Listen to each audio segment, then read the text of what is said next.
Welcome to On the Line. It's Tuesday, April 4th, and we return for the latest and greatest in high school track and field. This past weekend consisted of some prestigious events like the Texas Relays and the Florida Relays, and many more big time events. For more coverage on those events, please head over to MileSplit.com to check out our coverage. I'm Corey Mull here with my lovely co hosts, Ashley Tishins and Olivia Ekbenay. On today's show, we'll chat with Associate Director of the Penn Relays, presented by Toyota. We'll dive into 3 takeaways from this past week of action. We'll break down Arcadia and the Women's Olympic Development 600 at Penn Relays. And then we'll finish off with the All-American Invitational in South Carolina, which is our national meet of the week.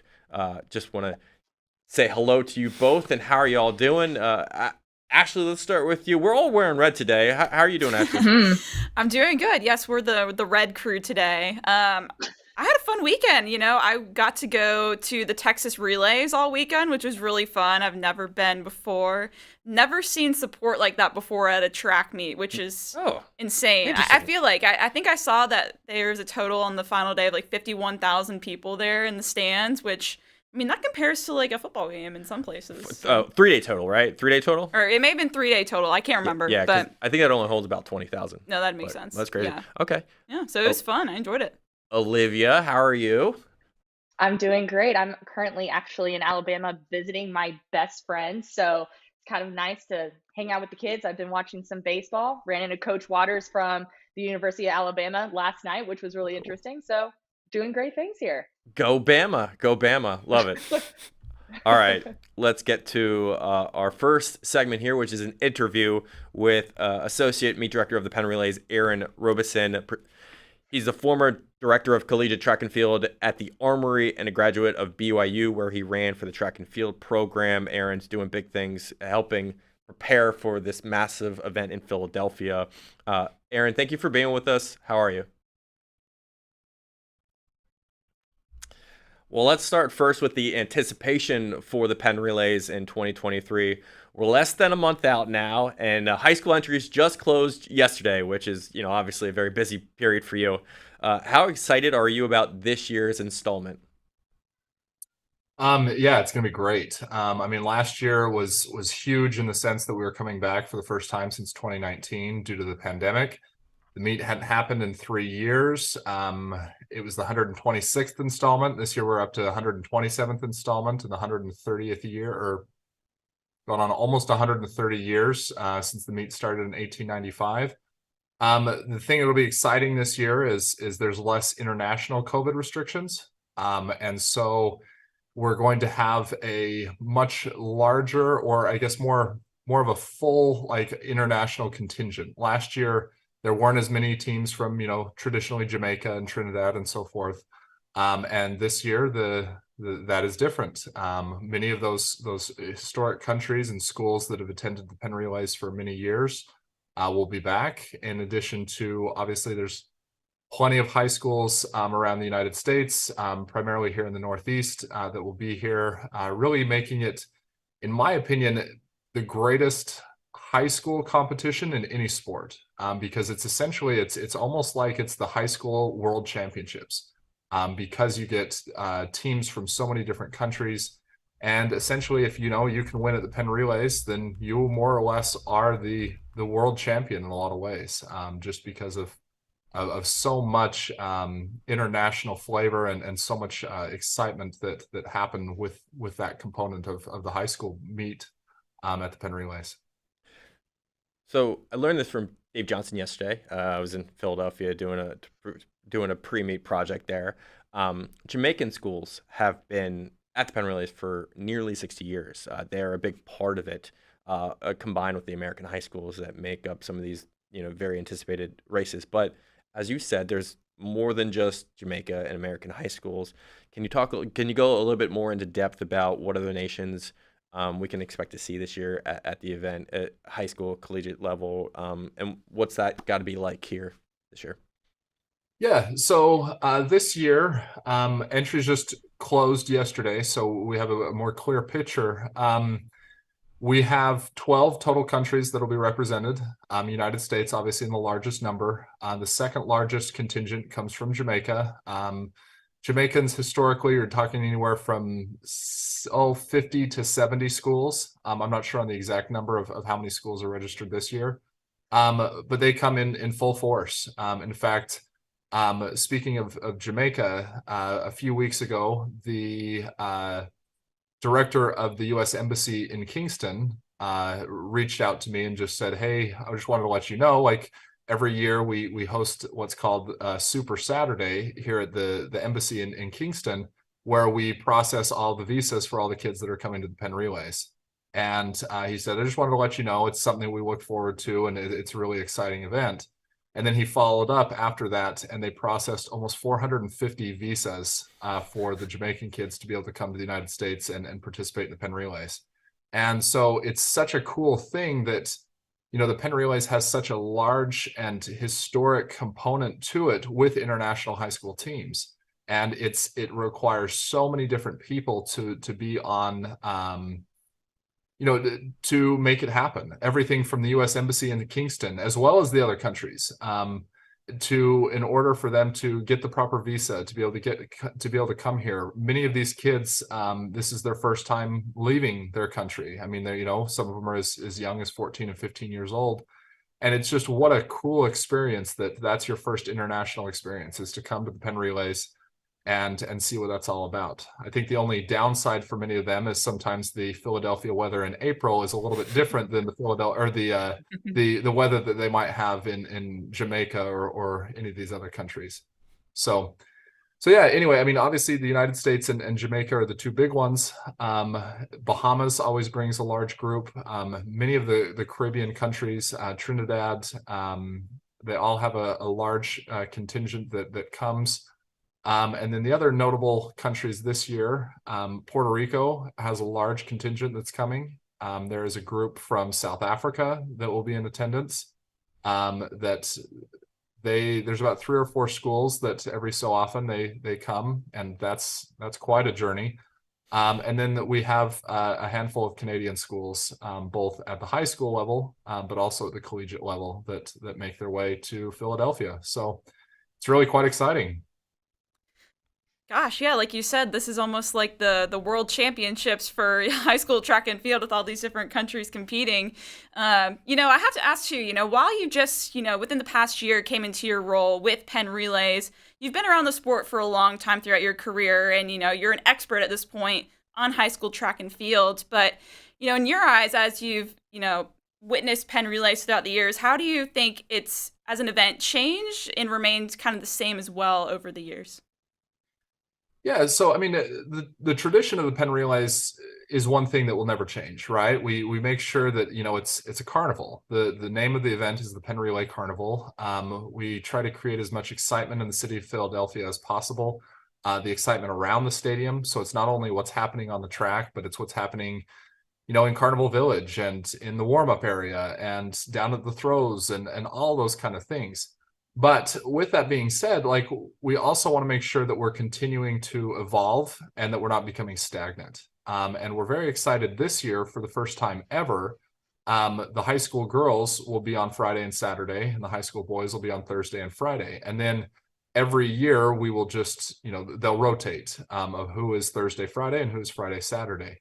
And so this will be the first time in the history of the event that the high school girls are competing on Saturday in front of the Saturday crowd.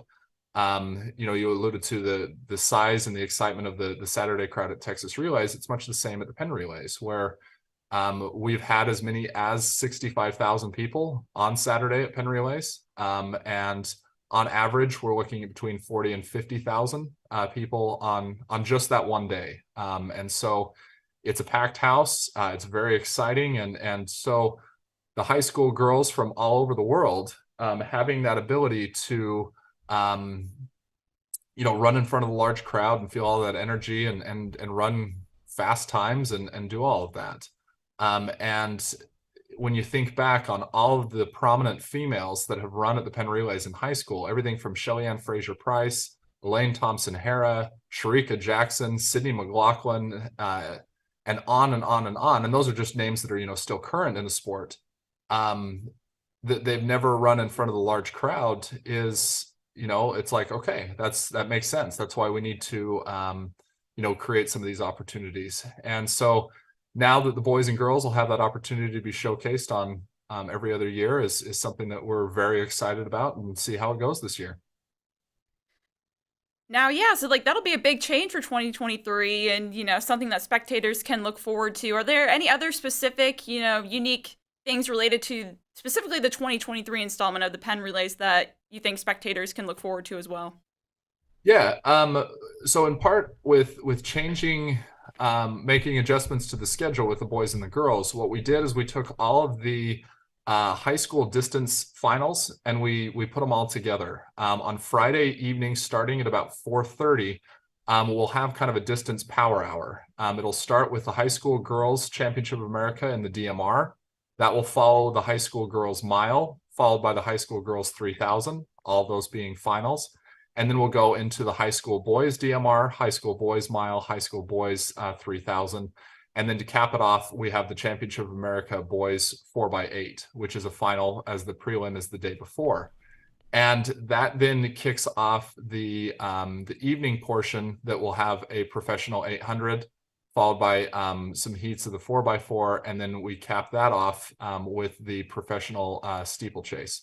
So Friday evening, Friday at the Penn Relays is on day. And that evening we have, as on is a primarily a distance brand, we have a distance power hour that will be extremely exciting. Not only from the high school component, but then also from a professional component as well. We're really looking forward to that. I mean, it'll feel very, very exciting as that's one final after another, and hopefully there's not much wind and we can see some real fast times. As we know, not only the high school kids, everybody is running so fast in the distance events right now that we'd love to see more of the same. I think we're all crossing our fingers that it also doesn't rain as well. I know last year we had some really great weather, not one drop fell from the sky. But Aaron, I know you were also a BYU alum as well. Sorry, I So can't did hear. you ever, oh, you can't hear me? Can you hear me now, Aaron? We could just cut at that point. So whenever you can get Amanda, could you get Olivia? Is this live on YouTube? Amanda? Hello? Yeah. Yes. Okay. Can you just fix the audio with Olivia? Can you hear that, Aaron? Can you hear me now, Aaron? Yeah, now. Yep. Okay. All right. Okay, awesome. All right, so I know last year there was not a drop of rain in the sky, which was really awesome. And I know that you're a BYU alum as well. So did you ever compete at Penn Relays? And if not, if you could have competed as an athlete at this historic event, which event would like to have competed in and been a part of, and why? Yeah, I didn't get a chance to compete here when I was at BYU for two reasons. I was very mediocre, and two, BYU they've come out a few times, especially after I graduated. And I mean, most notably, Diljit and the women's team won the first Penn Relays wheel for the team last year, which was very, very exciting. With that being said, I love the DMR. I think the DMR is one of the most exciting races. Just when you start to get, lulled by everyone running the same distance, then a 400 leg or an 800 leg, or then the strategy of the mile, like all of those kind of things, that would have definitely been something I would have loved to have been able to do. I think I probably would have rather done the 1200 leg to lead off rather than have the pressure of the anchor leg with all the other milers and feel like I'm being hunted. But that definitely is my favorite relay, especially outdoor. I think outdoor it's even prettier than it is indoor. It's just such a fun event. But no, I mean, I grew up knowing about the Penn Relays, obviously. Being able to see its history and all of the beautiful quirks and all of the things that go with Franklin Field, with lanes inside of lane 4 that are only run with some of the relays, the beautiful backdrop of Waitman Hall, the large capacity crowd, like all of those kind of things. I mean, it's a romantic type thing. I mean, it's track and field. You almost feel like we're in the 19th century and running track and field the way it was originally begun. And so those are definitely all things that I knew about, but didn't have an opportunity myself to compete in it. So this is Ashley's very first time actually going to Penn. Corey and I were there last year. I've also competed at Penn Relays as a high school athlete, all the way through the post collegiate years that I've competed in. If you could just pinpoint one thing that for people that maybe this is their first time coming to Penn Relays, what is one thing that they should look forward to for this upcoming year? That it's a carnival. I mean, I've been to a lot of meets and I love track and fields, but even I have been bored at many meets, you know, like that, the endless hours of certain high school meets and things like, I coached for several years before I moved out here. Like, I am a track and field purist to every level. And so the thing that's different with the Penn Relays, even though there are 16,000 participants and there's heat after heat of the 4x1 and the 4x4 and those prelim days, it is a party. It's a carnival all the time. And if you like more or less get bored with the heats that are happening on the track, then you go outside the stadium and there's all sorts of things going on.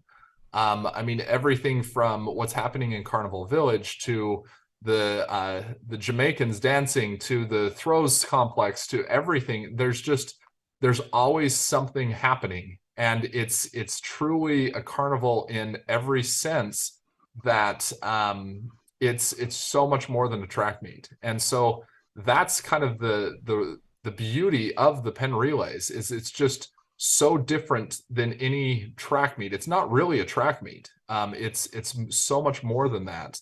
And that's part of the reason that there's such a large group that comes back year after year. Many of the people that attend the Penn Relays, it's the meet that they go to each year, and they're going because it's an event more so than because they love track and field or this, that, and the other.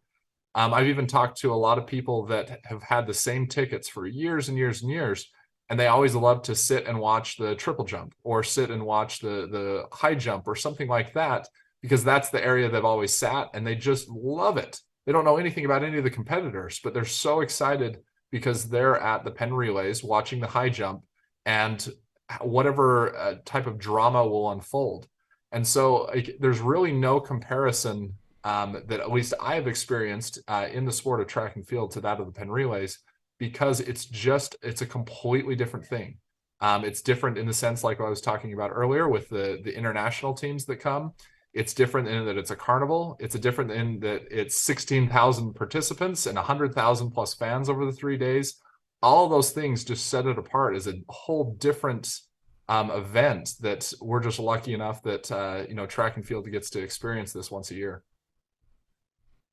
Now, like you said, Penn Relays, I mean, it's a carnival. It's a whole other beast with so many people coming here to compete. And for someone like you that's, throughout your career helped put on a lot of prominent meets, such as, the Millrose Games, Dr. Sander Invitational, Penn Relays, again, it's like this whole other new challenge to tackle in terms of, helping put this huge event on. So, how is, I guess, what you've experienced so far helping put together the pieces for Penn Relays in 2023 compared to some of your past experiences and, the same sort of roles throughout your career? Yeah, everything that I've done in the sport, I feel like has prepared me for this role. And that was from the time I was a little kid running in track races to when I was a high school and college athlete, when I was a high school coach, when I was a collegiate coach for a short period of time, when I was at the Armory learning from Tim Fulton and all the meets that he puts on and how he does, how he is a meet director and how he makes those things happen. All of that continued to help me understand how an event is supposed to go or what it's at least supposed to look like.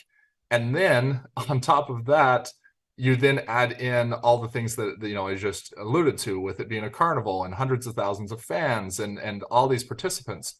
So all those things helped me prepare, but there is nothing that can fully help you prepare until you just, get thrown in the fire and try to figure out how to make it happen. And that's much of what last year was. I was hired in December of 21 and had just 4 months to help put on the largest track and field event in the world. And last year was a baptism by fire in every possible way you can think of. And so I feel like I'm better prepared this year, but there's nothing that can have you fully prepared. You just have to, really dive in and do your best and hope that while running the event that it goes as smoothly as possible. Very similar to those that prepare to run, whether it's New York or Boston or any of those marathons. You can do all the preparation and you can do all those things as much as possible.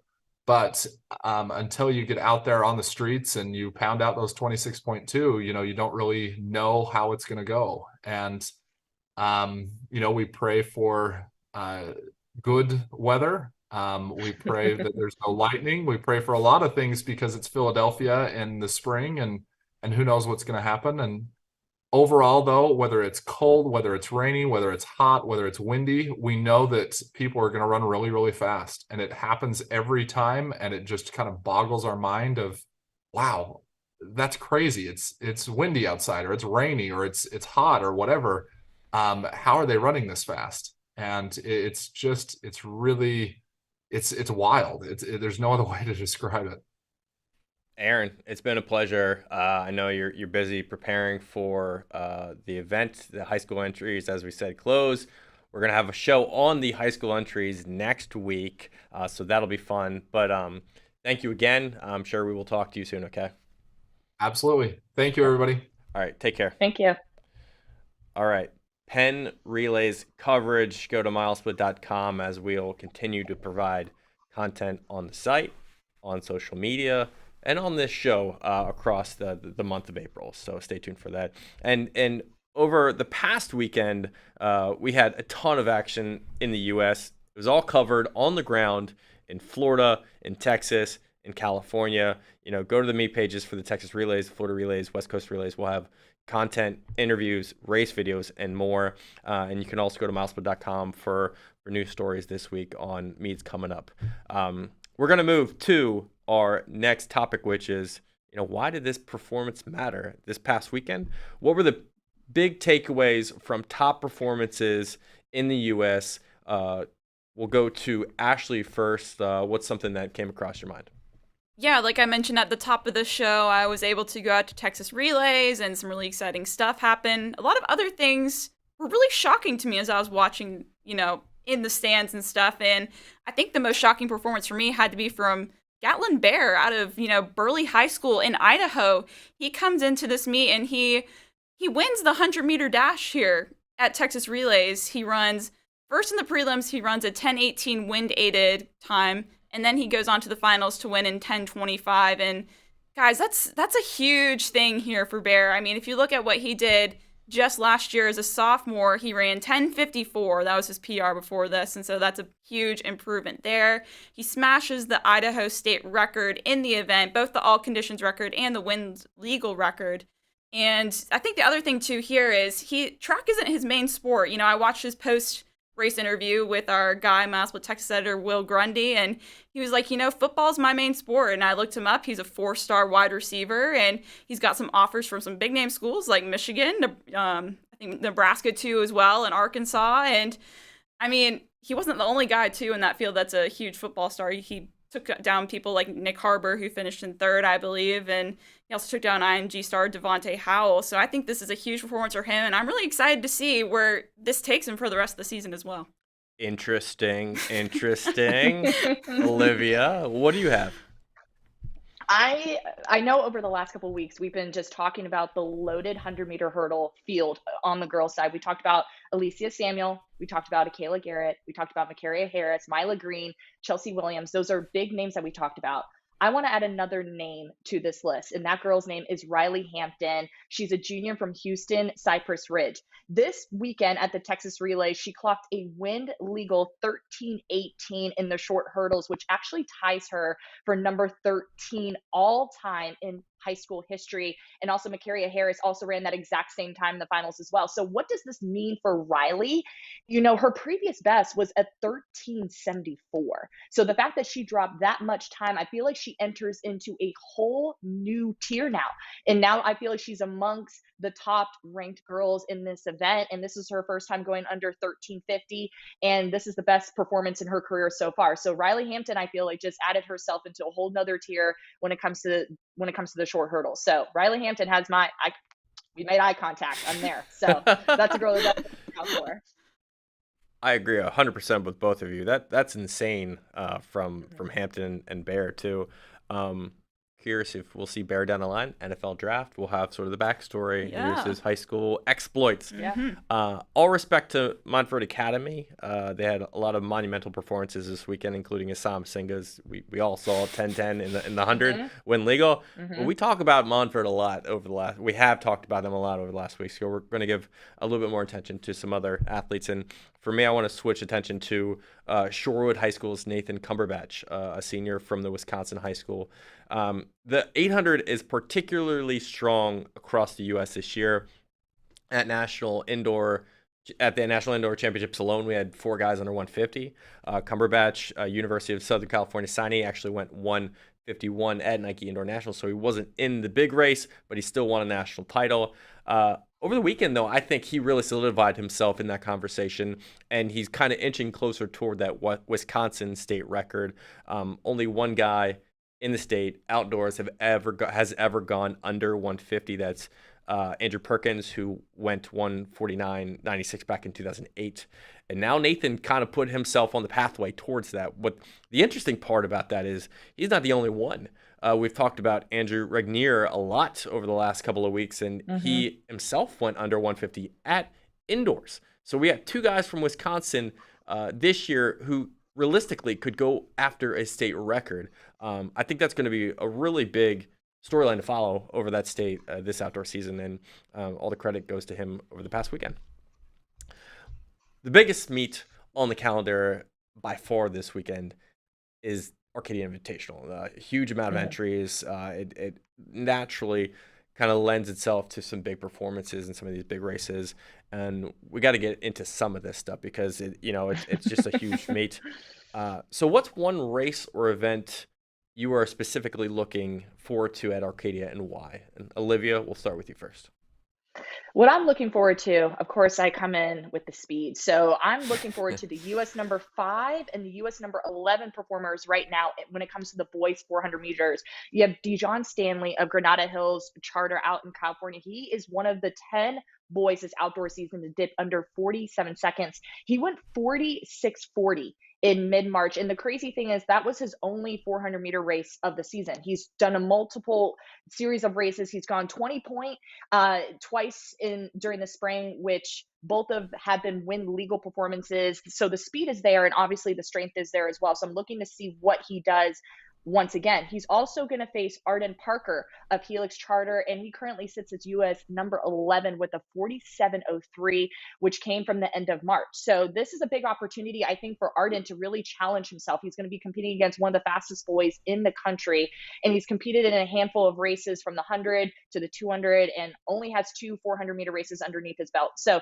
as we kind of shift now, we're in the beginning of April, right? So pretty soon we're going to start thinking about invitationals and also just like going after, state championships, or just before we even know are going to be around the corner. So I feel like this is a great opportunity for Mr. Parker to really challenge himself when it comes to this 400 meters. So that's what I'm looking forward to. Olivia, it feels like a lot of new names are entering into these sprint circles, especially in the 400. I mean, Aiden Dixon comes to mind, Micaiah Danzy. Is it just sort of like next man up syndrome here in track, especially in this distance? What do you see from that? I think it's really interesting, to say the least, because when we look into who's going to be that next dog, right, in that event, there are a handful of names that come to mind, but we're starting to see, as you mentioned, Corey, Aiden Dixon's name starting to pop up. Arden Parker is starting to get his name in there, and also Dijon Stanley. Like, we're starting to see a lot of these 46s. I honestly wasn't expecting a lot of these to be happening right now this early in the season, but the fact that we're seeing it now, I think I have to agree with you, Corey. I think it's the next person up. Like, who's going to put it out all on the track that day? We're really starting to see the shift when it comes to the boys 400 meters specifically right now. I feel like we're just starting to see a lot of big names, and I'm all for it. Like, the more people we can get under 47, hey, it just it like elevates the sport a lot more. So yeah, I really think it's gonna be exciting. I'm all for it. That's good stuff. Ashley, what do you have? Well, Corey, you mentioned earlier that the 800 on the boys' side this year is just absolutely loaded, and I'm really looking forward to seeing the boys' 800 at Arcadia this weekend, and it's going to be an interesting matchup. We know that Aaron Solomon, and he's intended to run in this 800-meter race here at Arcadia most likely, but looking through some of the guys that are entered, I mean, we don't know exactly what event they're going to be in, but I did see Zay Ricks here in this race, and as we all know, a couple weeks ago, it was Ricks who won the APU Meet of Champions in 149 against Aaron Solomon. So they could be going head-to-head again, and I think that could be really exciting. Looking back at that APU Meet of Champions race as well, like, Aaron Solomon went out so hard in that first, 400 meters, and I'm going to be curious to see how potentially he learns from his tactics from that race going into this and whether he changes anything. I think in his post-state race interview, he was like, I'm going to take that, adjust some things and move forward with the rest of the season. I'll be curious to see what those adjustments are if they, indeed go head-to-head, so I think that could be cool to watch. How important is this race for Aaron Solomon? I mean, I think it's important, but also I think he's like a lot of the distance guys currently, or just, a lot of they're looking forward to the end of the season as well, So while Arcadia is a really premier event, and this could be key to giving him some confidence going forward to the rest of the season, they still have their eyes set on, nationals at the end of the year, maybe, USATF U20s, that sort of thing. So I think it's an important stepping stone, perhaps. No doubt the most prestigious events at Arcadia every year are the 3,200 meters. We get loads of athletes in elite territory on both sides, boys and girls. So naturally, we want to talk about it. Arcadia is known to produce some even national record level performances. So what do you both imagine top-end results to be here in the 3,200 meters, considering where distance running is right now in the country? Ashley, we'll start with you. We don't have a ton of confirmed athletes, but we have suspicions on who will be in there. So if you just kind of want to comment on that and your thoughts. Yeah, again, we have some suspicions looking at some of just the team entries. Again, we don't know what events these athletes are in, but some elite level names were on those lists. Some that I found: Daniel Simmons, Connor Burns, Rocky Hansen, Simeon Birnbaum, Patrick Kuhn, Devin Kipiego, Noah Jenkins. That's just on the boys' side. And then if you look at the girls' side, some other names I saw: Irene Riggs, Kiara O'Shea, Sadie Engelhart, Anna Callahan, Brooke Wilson. I mean, those are some, girls and guys that they have been, at the elite level since cross-country season. So if they indeed decide to enter this 3,200 meters, I think it could be really exciting. I was looking just last year, looking at how many guys dipped under 9 minutes and then how many girls dipped under 10:30 in the 3,200. And I believe I had a count of 32 boys dipped under 9 minutes and then 18 girls dipped under 10:30. I mean, that's just insane for one meet alone. Like, that's absolutely crazy. So, I was trying to think, like, how many people do I think are going to, surpass that barrier this year? And I'd like to say maybe we could see, like, at least 35 guys. And I think the highest it ever was over 40 in one race. Yeah. And I think the sub race, the one directly preceding the fast section, typically gets some too. Yeah, I was looking last year, and I think there were 9 guys in the I think it's like the rated race or whatever that went under 9 minutes. So I mean, it's fast in the invitational and in the rated race, so it'll be exciting. And hey, for the girls, I could realistically see 20 plus too, I think, going under 10:30. Olivia, do you agree? What are your thoughts? I agree with Ashley with the number count. I feel like I'm very optimistic here. Like, my guess was like maybe around 35 boys going under 9 minutes and about 25 girls under 10:30. And I feel Ashley has already talked about a handful of names, and again, we don't have the list yet, but like some of those names were like, yeah, we can totally see them doing amazing things. And I feel like, especially this year, when it comes to the distance side, like we've been seeing a lot of great athletes come through, and like Irene Riggs and just so amazing athletes just really putting it out there. And I just want to highlight Devin Kipiego before we move further. I feel like he has been looking so sharp. I just remember watching him at New Balance National Indoors and just how he executed that race. And I can really see him putting together a really top US performance. And Patrick Kuhn, if he is in that 3,200 meters, he's already gone 8:52 from the FSU relays to be US #3 right now. So we're going to see a lot of great athletes really push each other. Sharpens iron. So I feel like we're just going to see a lot of great performances and a lot of great kids going after big times this weekend. Yeah, the confirmed ones we know for a fact that are going to be in this race are Patrick Kuhn, Kipiego, and Noah Jenkins of Harriman. Texted Doug Souls before this show, and he said Noah's going to go after a performance right there in 840s category. So very fast. All-time national record for 3,200 meters on the boys' side, 8:33. Colin Sullivan ran that back in 2022 at the Sundown Series, setting a new national record. Girls' national record, 9:55.92 by Alexa Ephraimson, run back in 2014. Only 4 girls have broken 10 minutes all time from what I saw in the 3,200 meters. A lot of girls run the 2 mile, a lot of boys run the 2 mile, so it's obviously the same race, but a little different. So naturally, some of those stuff kind of combines, but 32 directly, it's Alexa Ephraimson. And if Rene's in it, I think that's going down. No, that's for sure. 100% going down. 100%. Like you said, no question. Yeah, and on the boys' side, I actually think the meet record's going to go down tier 2. Nico Young, back in 2019, ran an epic race, 8:40. Cole Spout was in 8:40.7, so that was like those guys went mano a mano. If Simmons is in this race, which we all believe he will be, I think he has the potential to go after 8:30 for sure. And I know a bunch of guys were aiming for that, like 8:30 threshold here for 3,200 meters. You got to put together basically like 4:15? Yes, 4:15 600 meters. I mean, these guys are legit, and I could see something historic going down with the potential here on the line at Arcadia, and we've seen it before, so it could happen again. All right, let's move on to Penn Relays talk. We spoke with Aaron earlier about it. That was wonderful stuff. As we said, yesterday marked the end of the high school entries. Those will be released officially on Tuesday, April 11th. We will have a show completely dedicated to the announcement of the races, high school races then. College entries will close on April 10th. And yeah, stay tuned for our Penn Relay show next week. But we want to move to something that was announced on Friday. The Women's Olympic Development 600 field was introduced. It'll include the likes of Sage Herta, Hawker, Natoya Goal, and Ajay Wilson. Just what can we expect from this race at the Penn Relays between these women? And actually, let's start with you.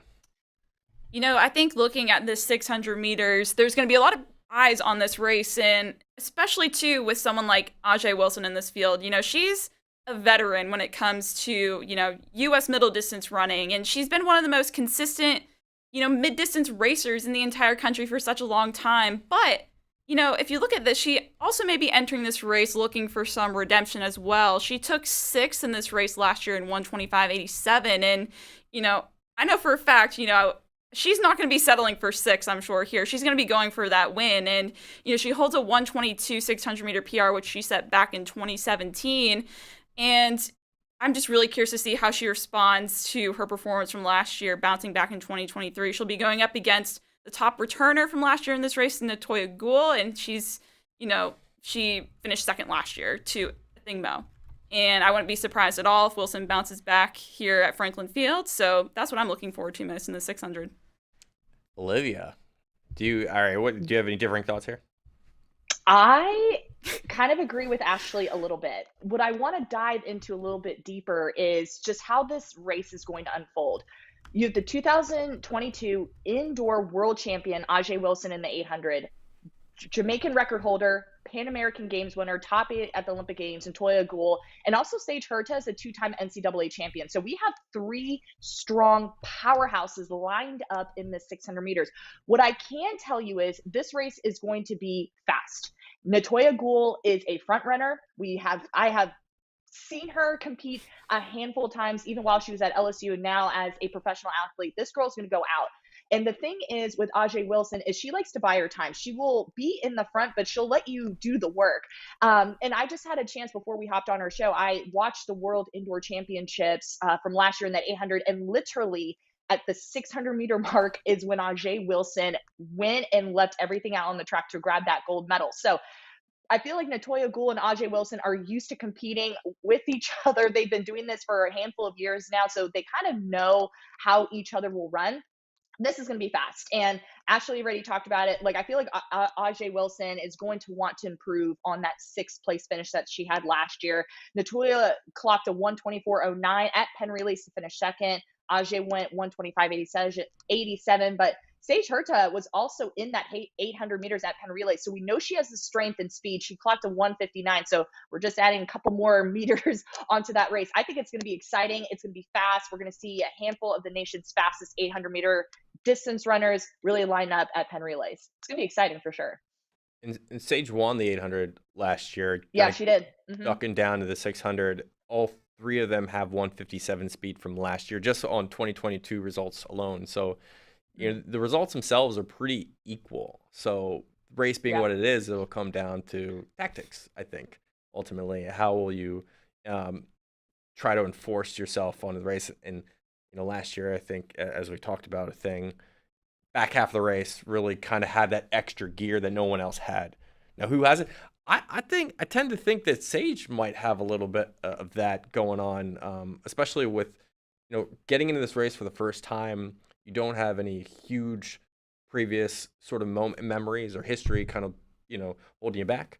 You're just kind of looking forward to and trying to run your best race. And I think that kind of, you know, rookie mindedness might help. And for her to Hawker in particular, I think it might be special for her at the Penn Relays. Running here last year, she ran here in high school for Hamilton High School.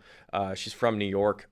She has experience back in 2015, 2016 at the Penn Relays, and it's kind of a rite of passage to be here at Franklin Field and competing at this venue.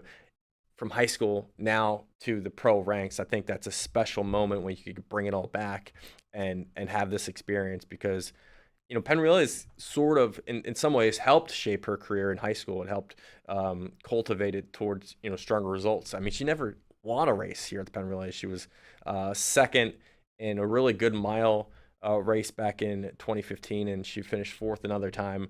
So looking for a win for taking the 800 last year, and I think she has a really good shot against those 2 women, Ajay and Natoya. So it will be super fun to watch.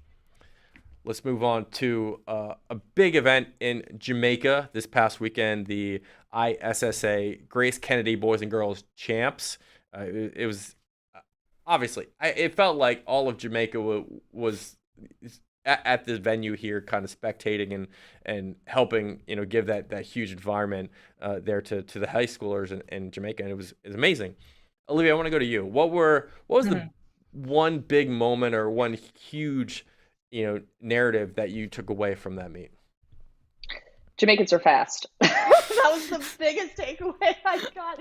Just looking at the results, you guys, across the board, girls, boys, sprints, everything, like, they were on fire. But I think one particular athlete that really caught my eye was Ricky Ann Russell of Homewood Tech. And I know Ashley's going to dive into the relays a little bit deeper, but like, Miss Russell went 51:26 in the 400 meters. And this just shows how special that the Jamaicans have, like, developed these athletes. Like, the generations of athletes to come is so deep, and the talent that they have in that country is absolutely amazing. And I had a chance to just go through, of course, we're preparing for Penn Relays in just a couple weeks, but Homewood Tech has always had a presence at Penn Relays, and she was a part of that team that finished 4th in the Championship of America in that 4x4. And so the fact that she went 51:26 this early in the season is super spectacular. So I'm excited to see what she does moving forward in Homewood Tech as we approach Penn Relays. So I think that was the biggest storyline, is just Jamaicans just have a deep generation of roots when it comes to the athletes and just how they're developing these kids there. Could we see a 50 in the future for her? Oh, most definitely. You're at 51 too right now. Absolutely. It's just a matter of time. Yeah. Okay. Ashley.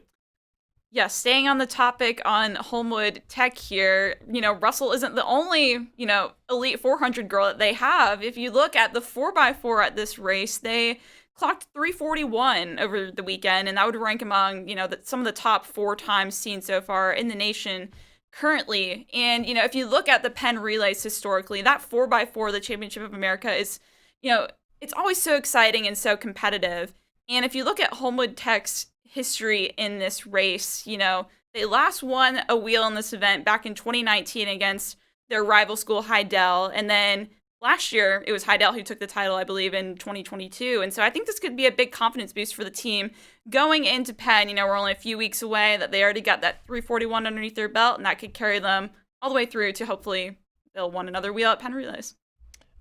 Absolutely. I agree with both of those assessments. I mean, it's going to be fun watching Jamaican teams and athletes really go forward in their seasons and potentially be at the Penn Relays. 2 individuals that we're not going to mention here, but are on the site, MileSplit.com, Elena Reed and Buwagi Narumi, both ran the 100-meter race at Champs and both put down new meet records. Reed went under 11 seconds. Narumi went under 10 seconds as a prep in Jamaica, which has never been done. Usain Bolt hasn't done it. I mean, that was an amazing performance overall. So if you want to read a little bit more on that, it's on MileSplit.com. But I think one of the biggest storylines to follow over the year is in the 4x1 here. Heidel and Edwin Allen have developed a little bit of a tense rivalry over the years, I think. And it was present here for sure. You won't find a better U20 performance here than what happened at Champs. Edwin Allen, I believe, went 44-33 as opposed to, I'm sorry, Heidel won 44-33, and then Edwin Allen was 44-77. Those times right now, for comparison's sake, would be number 1 and number 2 in the U.S. this year. And only DeSoto, and historically at the U.S. level, has gone faster than that. Overall, they went 44.28 back in the day. That's crazy. If we look at the Penn Relays from last year, Edwin Allen won this race 43.18, Heidel 43.69. The next fastest team in the 4x1 last year, the Penn Relays, St. Jago at 46.09. So that just goes to show just how crazy these two teams are, how good they are, and what we could expect in the future for both of them. So I think Edwin Allen, Heidel, really making strides, and we should see some stuff from them in the Penn Relays. All right, Carifta Games happening this week in the Bahamas, one of the best development meets in the world and held for Caribbean nations.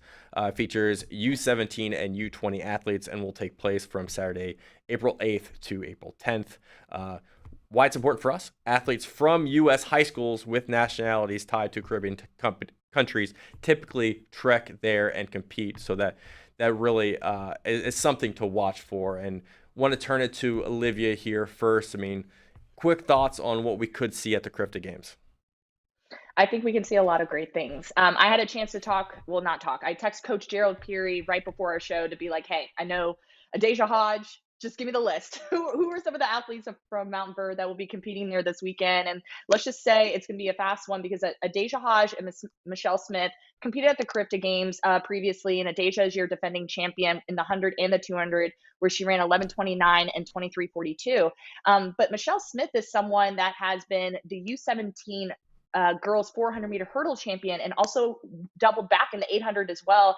And she also even earned the silver medal in the 100-meter hurdles. So she was all over the track with the hurdles and also the 800, broke records there. And even as a sophomore, she set the new Virgin Island National U20 records in the 100-meter hurdles, 400-meter hurdles, and the 800 as well. So she is looking to do great things this upcoming weekend.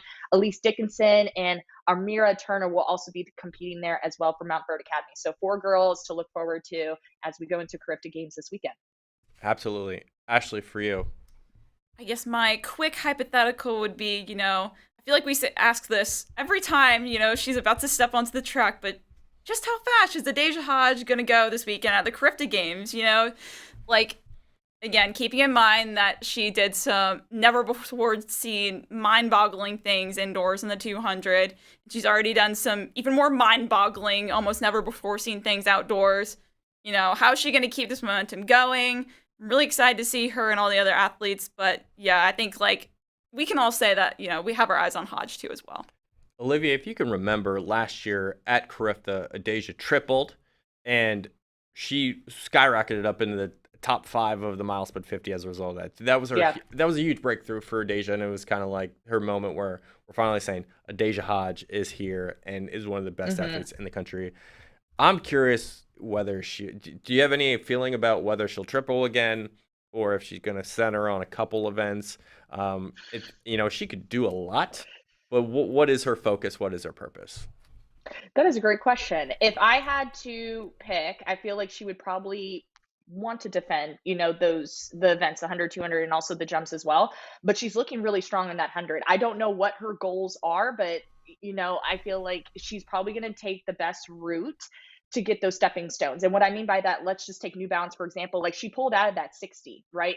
She made it to the finals, but the focus was this 200. And we saw something amazing, 22:33, which we will probably never see for a very long time to come. So I feel like just depending on what her goals are going into Carifta and what her long-term vision for this season is, that's what she's going to be focusing on. Of course, I'm like, hey, go for the triple, defend the titles because I'm all for it. But I also know probably with Adasia, she might just want to focus on one thing in particular going into the weekend, which I don't know. But that's my pick. I feel like she should go for all 3. Just defend the titles. 21-9. Ooh. 21-9. Okay. Ooh, we're having this conversation now. Now, I don't know. Sure, why not? You don't know what? Why not? 21-9. Why not? Yeah. 21-9. I think the environment will be there for her, and I think a lot of people will be supporting her down the stretch. So I think it's possible. I think it's possible. She's tuned up. I think she could put something down. That's my prediction. All right. You would put something down for sure. One last segment on this show. It's our National Meet of the Week. It is the All-American Invitational, which is held in South Carolina. We have learned that the Cuthbertson girls will be there. They will be running in the 4x8, and they could go after a national record, which is held by Eleanor Roosevelt's Maryland squad from back in 2008. They ran 8:43 back in the day. What will it take to accomplish it, and do you think it will happen, Ashley? I think this can go down. Honestly, I do think this could go down, and I will tell you exactly why. I talked to, the 4 ladies on this team and their coach, Kirk Walsh, earlier, a couple months back, in the indoor season, and, they kind of explained their thought process in attacking a lot of these relays, and the common theme I could find is that they're very smart when it comes to this preparation. They're going to pick and choose specific events where they're really going to shoot for something big. And then, they're going to pick some races where they'll just cruise or get in a hard effort. But they have their eyes set on, the right goals. And that means they're going to prepare for those in the right way, proper recovery, proper workouts, proper training, all of that. And so if there's rumors out there that they're going to be going for a national 4x8 record outdoors, I can guarantee you that they've really prepared for this, and I think it could go down for sure. Okay, all right. That's my take. But solo though, right? Solo record attempt. Solo? Yeah, I could see it happen. Oh gosh, what was it? I think in their outdoor opener, right before New Balance indoors as a tune-up, they at a home meet, I think they ran 8:50 or something like that, 8:51. Yeah. So if you think about it that way, they can do it. And I asked them about that too, and they're like, oh yeah, it just seems like we were. We weren't aiming for that. We were just kind of jogging or something like that. So, I don't know. We'll see. Olivia, do they get the national record? See, okay. My mind is kind of all over the place with this because here's the thing. We have seen Cuthbertson do amazing things up until this point. They have been, as Ashley mentioned, number 5 all time. They won New Balance National Indoors. What my mind keeps going back to is when we look at that race, their most previous race from the indoor season, being the first team to go under 8:50, they had Union Catholic pushing them pretty much that whole entire race. It was so incredible to see. And so I feel like if this national record is going to fall this weekend, specifically at the All-American Games, it has to be perfect weather, perfect handoffs, strong mindset going into this race, but also they're going to have to be competing against the clock because right now, I don't think there's any other team that's going to be able to touch them. And so essentially, if we break this down, like each of the girls have to split close to a 210 or so to have this record fall. I know it's there.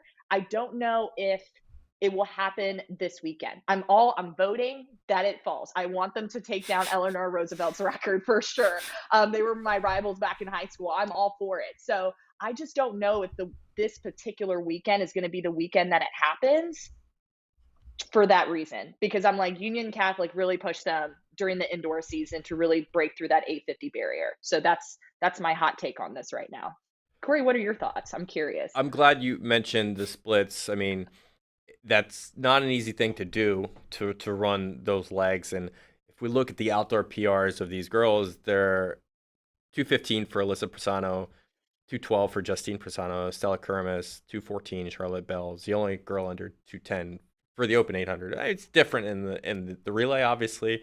Right. You tend to run a little bit faster between the handoffs and with the splits and stuff, but I don't know. It's, no one's really that close to them. The second fastest seed here is Mount Tabor, 9:14. Charlotte Country Day, 9:18. So they are going to be on a silo by themselves. Yeah. Which, as you said, it's tough. It's very tough. And even at indoors, they pulled away from Union Catholic late. The last the anchor there for, I believe it was Kermis, right? It was Charlotte Bell. Charlotte Bell, okay. Yeah. Pulled away. So, I just think it's going to be really difficult. Is it impossible? No. But I think in a better venue, maybe with some competition, I think you're more likely to get it. I think they'll get more than one chance at this too this year. So I think even if they don't get it this event this weekend, they can look forward to something down the road, because I think it's possible. But should be fun. All the content on MileSplit.com, live feed, and everything else. Stay tuned there. That's about it on today's show. Ladies, anything else before we finish? Any recs or show announcements or anything else? Show announcements. I need to catch up on Alaska Daily. I know that's been our show. Yeah, you do. You do. Yeah. It is an interesting finale. I don't know. Love is Blind season 4 has been very interesting. I'll say that. Ooh, Love is Blind. Yeah. Okay. I don't know about all the reality TV. I don't know about that. I don't know. Well, I'll just be your resident reality expert then. How about that? Alrighty.